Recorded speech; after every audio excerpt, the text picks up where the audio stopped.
Okay, good morning, students. Today I start the sense of collective belonging near about last parts of chapter second, nationalism in India और civil disobedience movement से आगे बढ़ते हुए और क्या aspect रहा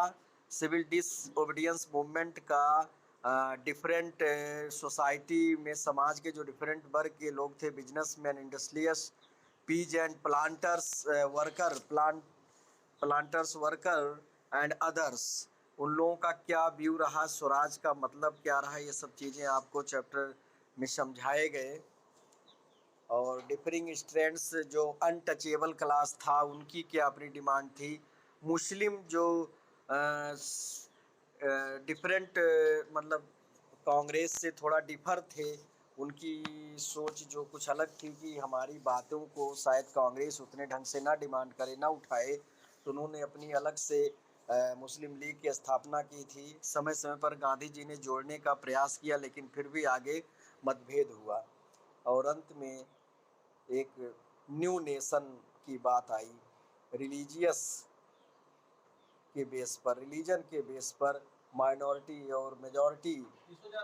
तो जो मुस्लिम बाहुल एरिया था उसको एक अलग नेशन की बात हुई। तो यहाँ पे हम लोग को पढ़ना है sense of collective belonging the nationalism spread. ध्यान दीजिए एक मिनट बेटा, हाँ भूल गए, पेज आपको हम प्रोवाइड करा दें।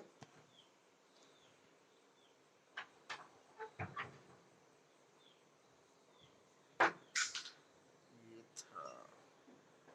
ओके या यहाँ पे बाल गंगाधर तिलक का फिगर दिया हुआ है जिन्होंने बात सबसे पहले कहा था स्वराज जन्मसिद्ध हमारा अधिकार है, मतलब इंडिपेंडेंस जिसको हम कह सकते हो our birth right. Nationalism spread when people begin to believe that they are, ये लाइन का चल रहा एक्सप्लेनेशन आपका, all parts of the same nation. Nationalism means राष्ट्रवाद, मीन्स आप समझ रहे हो कि नेशन लव, राष्ट्र के प्रति प्रेम तब स्टार्ट हुआ जब people believe that they are all, जब लोगों के अंदर ये बिलीव होना शुरू हो गया, लोग इस चीज़ को फील करना शुरू किए कि हम सभी राष्ट्र के पार्ट हैं, राष्ट्र के हिस्सा हैं। जब तक ये कलेक्टिव सेंस नहीं था, इंडिविजुअल लोग अपने अपने फायदे को लेकर के लड़ते चले आ रहे हैं। हमारे पुराने समय से जो रूलर्स थे, जो लैंडलॉर्ड्स थे, जमींदार थे या अदर हम कह सकते हैं नवाब, ये सब शुरू से अपनी अपनी एम्पायर, अपने अपने डायनेस्टीज को बढ़ाने के लिए आपस में लड़ते रहे और उसी का फ़ायदा अदर लोगों ने लिया, ब्रिटिश लोगों ने लिया, मुग़ल लोगों ने लिया या बाहर इन्वेडर्स ने उसका फ़ायदा उठाया और हम गुलाम बनते चले गए, स्लेव्स हो गए। लेकिन when they discover some unity that binds them together, when they discover मतलब जब उन लोगों को इस चीज़ का फील हुआ और इन लोग खोजा कि यूनिटी बाइंड्स मतलब आपसी जो कलेक्टिवनेस है, एकता हमको एक साथ बांध सकती है, और यही गांधी जी ने किया। गांधी जी का मेन जो हम कहते हैं एक तरह से रोल जो था यूनाइट करने का, नेशन को बांधने का, हर वर्ग के लोगों को लेके चलने का उनका था अपना। और इसीलिए उन जो पहले भ्रमण किया पूरे कंट्री का और सिचुएशन समझा, और नॉन कोऑपरेशन मूवमेंट का यही उनका उद्देश्य था कि नॉन कोऑपरेट, हम कोऑपरेट करते चले आ रहे हैं, इसी वजह से अंग्रेज उसका फ़ायदा और अंग्रेज आज इतना बढ़ गए। तो but how did the nation become a reality in the minds of people, एक क्वेश्चन है, कह रहा है कि how did the nation become a reality in the minds of the people, मतलब लोगों के माइंड्स में ये नेशन कैसे, एक राष्ट्रवाद जो आया, एक राष्ट्र प्रेम, ये बात कैसे आई। How did people belonging to different communities means different group के, डिफरेंट डिफरेंट रिलीजन्स के जो लोग थे वो रीन और लैंग्वेज, अलग अलग क्षेत्रों से, अलग अलग भाषा से, अलग अलग धर्म से जो लोग आते थे, develop a sense of collective belonging, लोगों के अंदर कैसे एक सामूहिकता, एक एकता, एकपन कैसे आया। This sense of collective belonging came partly through the experience of united struggle. ये एक साथ नहीं आया एकाएक कि सब लोग एक, धीरे धीरे केम पार्सली, पार्टली जिसको हम कह सकते हैं, through the experience of United belonging, धीरे धीरे देखा गया कि कुछ जब एक साथ होकर के लड़ा गया, मूवमेंट चलाया गया, तो उसका जो असर हुआ, जो उसका बेनिफिट हुआ, जो उसका फायदा मिला, इन सब से लोगों के अंदर ये भावना आई।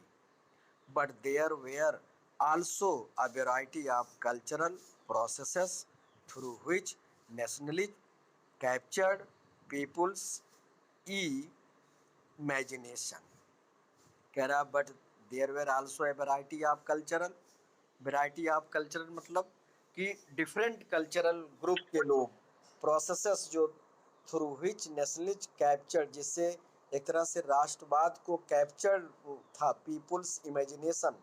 लोगों की इमेजिनेशन, लोगों की ड्रीम, लोगों की परिकल्पनाएं, लोगों की सोच।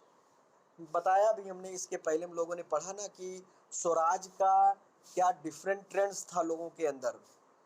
सब